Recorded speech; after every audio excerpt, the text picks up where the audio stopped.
ப்ரீவியஸாக நம்ம XML HTTP request பற்றி பார்த்துருந்தோம். அதை வந்து ப்ராமிஸ் யூஸ் பண்ணி எப்படி நம்ம ஆப்டிமைஸ் பண்ணுறது அப்படிங்கிறத பார்த்தோம்.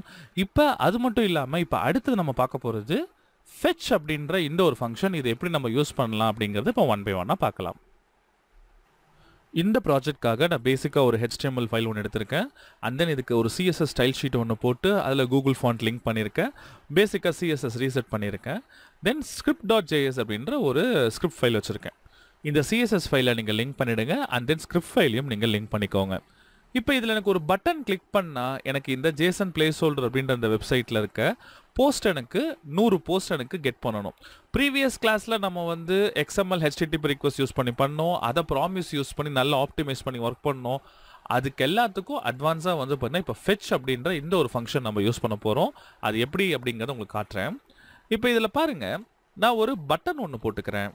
பட்டன் இதில் கெட் போஸ்ட் அப்படின்னு நம்ம கொடுத்துக்கலாம். இதுக்கு ஒரு ஐடி ஒன்று கொடுத்துக்கோங்க. ஐடி வந்து BTN நான் மாற்றிக்கிட்டேன்.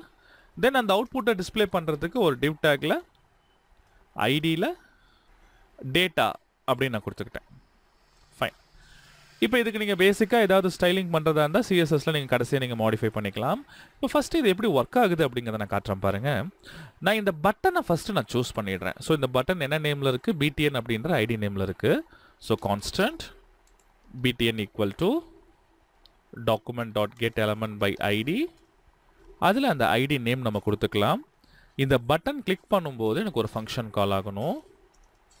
இதை கிளிக் ஈவெண்ட்டில் கிளிக் பண்ணும்போது கெட் போஸ்ட் அப்படின்ற இந்த ஃபங்க்ஷன் கால் ஆகணும் அப்படிங்கிறத நான் போட்டுக்கிறேன். ஸோ இந்த கெட் போஸ்ட் அப்படின்ற ஃபங்க்ஷன் நம்ம கீழே போட்டுக்கலாம். ஸோ இதுக்கு ஏதாவது ஒரு நேம் போட்டுக்கோங்க. நான் வந்து பார்த்தீங்கன்னா ஃபங்க்ஷன் கெட் போஸ்ட் அப்படிங்கிறத நான் கொடுத்துக்கிறேன். இந்த ஃபங்க்ஷனை கால் பண்ணுற மாதிரி நம்ம எழுதிக்கலாம். இந்த டம்மி போஸ்ட் API URL நம்ம எடுத்துக்கலாம். இதில் பாருங்கள், ஜேசன் பிளேஸ் ஹோல்டர் வெப்சைட்டில் இந்த போஸ்ட் அப்படிங்கிறத கிளிக் பண்ணி இந்த URL வந்து ஒரு வேரியபிளில் நம்ம ஸ்டோர் பண்ணிக்கலாம். So constant URL equal to இந்த வேல்யூவை நான் ஸ்டோர் பண்ணிக்கிட்டேன். இப்போ இதை நம்ம fetch ஃபங்க்ஷன் யூஸ் பண்ணி கால் பண்ணலாம். ஸோ fetch அப்படின்ற இந்த ஃபங்க்ஷன் நீங்கள் போட்டுக்கோங்க. ஆக்சுவலி இந்த fetch ஃபங்க்ஷன் உங்களுக்கு ரிட்டர்ன் பண்ணுறது ஒரு ப்ராமிஸ் தான், சரிங்களா? அப்போ தென் யூஸ் பண்ணி நீங்கள் அந்த ரிசால்வ் மெத்தடை கால் பண்ணிக்கலாம். அண்ட் தென் வந்து கேட்ச் யூஸ் பண்ணி அதோட ரிஜெக்ட் மெத்தடை நம்ம கால் பண்ணிக்கலாம். ஸோ டாட் தென் அப்படிங்கிறத போட்டுக்கோங்க. இதில் வர ரெஸ்பான்ஸை நான் ஒரு வேரியபிளில் நான் எடுத்துக்க போகிறேன். ரெஸ்பான்ஸ், அந்த பர்டிகுலர் ரெஸ்பான்ஸ் எனக்கு அந்த பர்டிகுலர் ரெஸ்பான்ஸ் ஓகேவா இருந்தது அப்படின்னா எனக்கு ஜேசனை கன்வெர்ட் பண்ணு, இல்லைன்னா எனக்கு அந்த எனக்கு எரரை த்ரோ பண்ணு அப்படின்னு நான் சொல்ல போகிறேன். ஸோ அதுக்காக இஃப் த ரெஸ்பான்ஸ் நாட் ஓகேவா அப்படின்னு பார்க்குறேன். நாட் ஓகேவா இருந்தால் எனக்கு எரரை த்ரோ பண்ணிடும். ஓகேங்களா? அப்போ கேட்ச் ஆட்டோமேட்டிக்காக உங்களுக்கு கால் ஆகிடும். த்ரோ, இதில் ஒரு புது எரர் நீங்கள் கிரியேட் பண்ணிக்கோங்க. எரர்.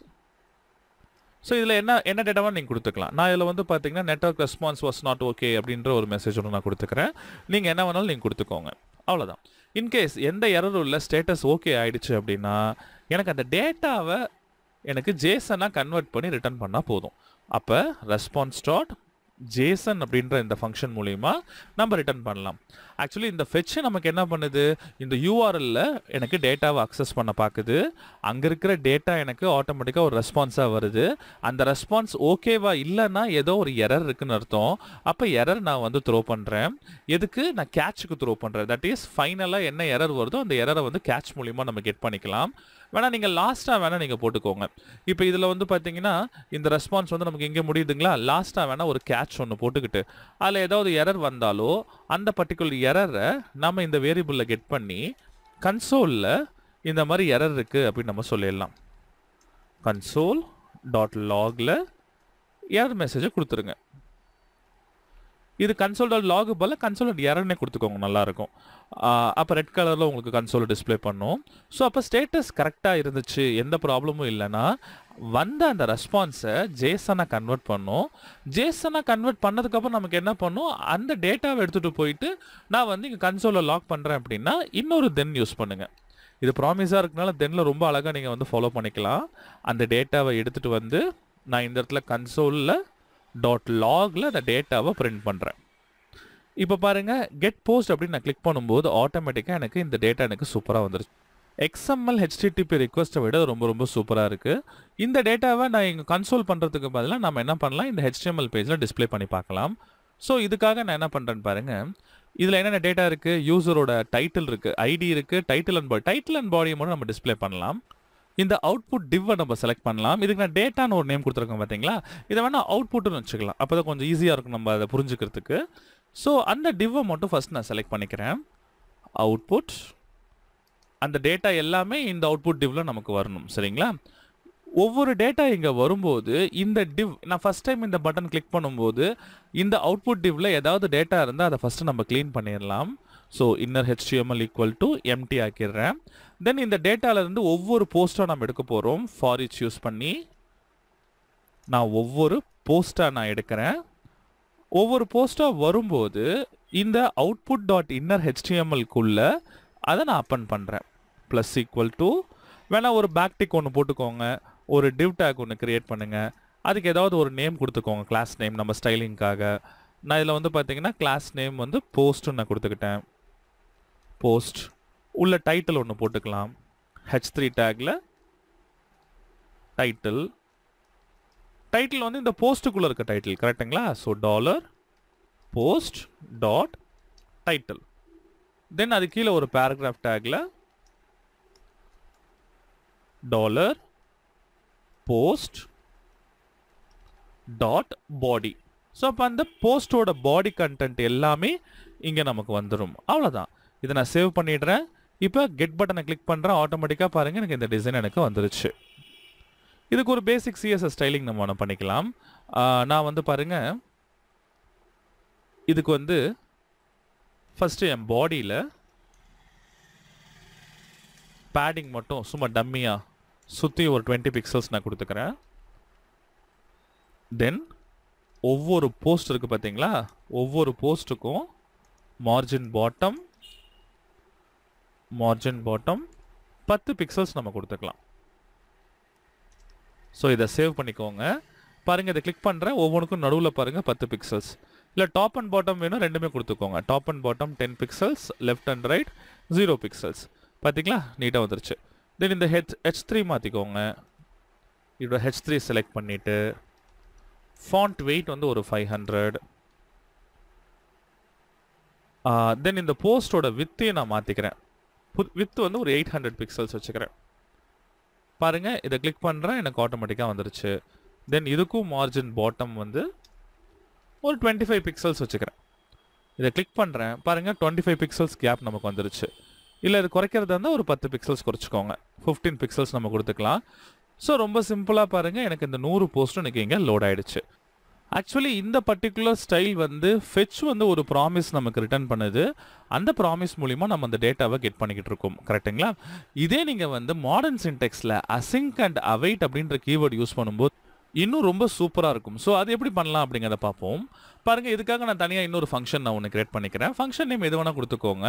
ஆனால் இது அசிங்க்ரனைஸ் ஃபங்க்ஷனாக நம்ம கொடுக்கணும். சரிங்களா? ஸோ அசிங்க்னா அசிங்க்ரனைஸ். ஓகேங்களா? இதுக்கு நான் ஃபங்க்ஷன் நேம் கொடுத்துட்டேன். ஃபங்க்ஷன் நேம்க்கு ஏதாவது ஒரு நேம் கொடுத்துக்கோங்க. நான் வந்து பாருங்கள் ஃபெச் போஸ்ட்னு கொடுத்துக்கிறேன். இந்த ஃபங்க்ஷன் நான் கால் பண்ண போகிறேன். இதில் ட்ரை கேட்ச் பிளாக் நீங்கள் யூஸ் பண்ணுங்கள். ட்ரை உங்களால் முடிஞ்சால் ஒர்க் பண்ணுங்கள், உங்களால் முடியலன்னா என்ன எரரோ எனக்கு டிஸ்பிளே பண்ணுங்கன்னு சொல்லிட்டு இந்த எரரை நம்ம டிஸ்பிளே பண்ணிக்கலாம். சேம் மேலே இருக்க மாதிரியே நீங்கள் அந்த URL எடுத்துக்கோங்க.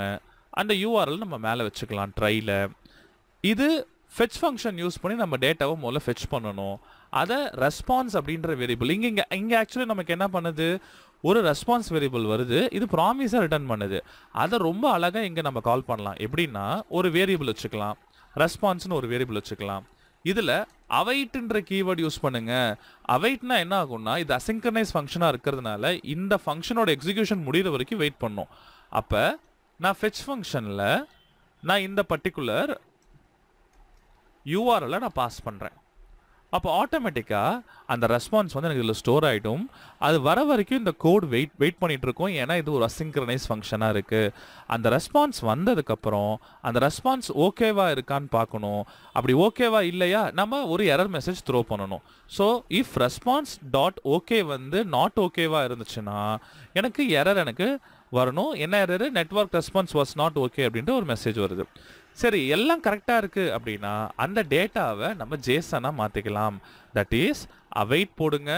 அவைட் போட்டு அந்த ரெஸ்பான்ஸை ஜேசனாக கன்வெர்ட் பண்ணுங்க. இங்கே ஏன் அவைட் போடுறோம்? அது கன்வெர்ட் ஆகிற வரைக்கும் நான் வெயிட் பண்ணி அந்த டேட்டாவை நான் வாங்கிக்கிறேன். ஒன்ஸ் இந்த டேட்டாவை வாங்கிட்டேன்னா console.logல இந்த டேட்டாவை நான் பிரிண்ட் பண்ணுறேன். இப்போ பாருங்க, இதை கிளிக் பண்ணும்போது ஆட்டோமேட்டிக்காக பார்த்தீங்கன்னா ஆக்சுவலி வேறு ஃபங்க்ஷன் போயிட்டுருக்கு. ஸோ இந்த ஃபெச் போஸ்ட் போட்டுக்கலாம். ஸோ இதை ரெஃப்ரெஷ் பண்ணியாச்சு. இதை கிளிக் பண்ணுறேன், ஆட்டோமேட்டிக்காக பாருங்கள் அந்த 100 ரெக்கார்ட் நமக்கு இதில் வந்துருச்சு. இதோட ரீடபிலிட்டி பாருங்கள் ரொம்ப சூப்பராக இருக்குது பார்த்தீங்களா? ஏன்னா இங்கே அவைட் போடும்போது அசிங்க்ரனைஸ் ஃபங்க்ஷனாக இருக்கிறதுனால இது ரீட் பண்ணுற வரைக்கும் வெயிட் பண்ணிக்கிட்டே இருக்கும். ஒன்ஸ் அந்த டேட்டா ரெஸ்பான்ஸ் கிடைச்சதுக்கப்புறம் அது ஓகேவா இல்லைன்னா எரர் த்ரோ பண்ணும், எங்கே கேட்சுக்கு த்ரோ பண்ணிடும். அப்படி இல்லைன்னா நமக்கு அந்த ஜேசன் டேட்டாவை கன்வெர்ட் பண்ணுறதுக்கு வெயிட் பண்ண சொல்லும். அது டேட்டாவில் கெட் பண்ணுறதுனால இந்த டேட்டா வேரியபிள் இருந்து நம்ம போஸ்ட் பண்ணிக்கலாம். ஸோ எப்படி போஸ்ட் பண்ணலாம்? ஸோ இங்கே பாருங்கள், இங்கே பண்ண அதே டெக்னிக் தான். இந்த அவுட்புட் வேரியபிளை கொண்டு வந்து இங்கே நீங்கள் போட்டுக்கோங்க. console.log டேட்டாக்கு பதிலாக இங்கே நீங்கள் பிரிண்ட் பண்ணிட்டீங்கன்னா போதுமானது. உங்களுக்கு பக்காவாக உங்களுக்கு ஒர்க் ஆக ஆரம்பிச்சிடும். ஓகேங்களா? இப்போ இங்கே பாருங்கள், நான் இங்கே இருக்கிற டேட்டா எனக்கு இங்கே முடியுது. ஸோ இதை காப்பி பண்ணிக்கிட்டேன், இங்கே நான் பேஸ்ட் பண்ணிடுறேன். அவ்வளோதான். இப்போ இதை கிளிக் பண்ணுறேன் பாருங்கள், சேம் அதே மாதிரி தான் இதுவும் ஒர்க் ஆகுது. மேலே இருக்கிறது உங்களுக்கு ப்ராமிஸாக ரிட்டர்ன் பண்ணுது. நம்ம இதை பார்த்து யூஸ் பண்ணுறோம். மாடர்ன் சின்டெக்ஸில் ரொம்ப ஈஸியாக புரிஞ்சுக்கிறதுக்காக ட்ரை கேட்ச் ஸ்டேட்மெண்ட் யூஸ் பண்ணுறோம். ட்ரை, உன்னால் முடிஞ்சா வேலை செய், உன்னால் முடியலையா என்ன எரருங்கிறத என்கிட்ட சொல்லு. அப்போ இங்கே அசிங்க்ரனைஸ் ஃபங்க்ஷன் போட்டதுனால ஃபெச் ஃபங்க்ஷன் பொறுத்த வரைக்கும் இந்த வேலையை முடிகிற வரைக்கும் பார்த்தீங்கன்னா வெயிட் பண்ணும், அவைட் பண்ணும். ஓகேங்களா? அது ஓகேனா மட்டும்தான் டேட்டாவை அடுத்த ப்ராசஸ் பண்ண ஆரம்பிக்கும். அப்படி ஓகே இல்லைன்னா உங்களுக்கு எரர் த்ரோ பண்ணிடும். ஓகேவாக இருந்தால் அந்த டேட்டாவை ஜேசனாக மாற்றணும். ஜேசனாக மாற்றின டேட்டாவை அந்த அவுட்புட் டிவ்வில் நான் பாப்புலேட் பண்ணிட்டேன். ஸோ ரொம்ப சிம்பிளாக முடிஞ்சிச்சு பார்த்தீங்களா? இதுதான் நீங்கள் வந்து லேட்டஸ்ட் மாடர்ன் சின்டெக்ஸ். நீங்கள் வந்து நீங்கள் ரியாக்டில் யூஸ் பண்ணலாம், நோட் ஜேஎஸில் நீங்கள் ரொம்ப அழகாக நீங்கள் இதை யூஸ் பண்ணிக்க முடியும்.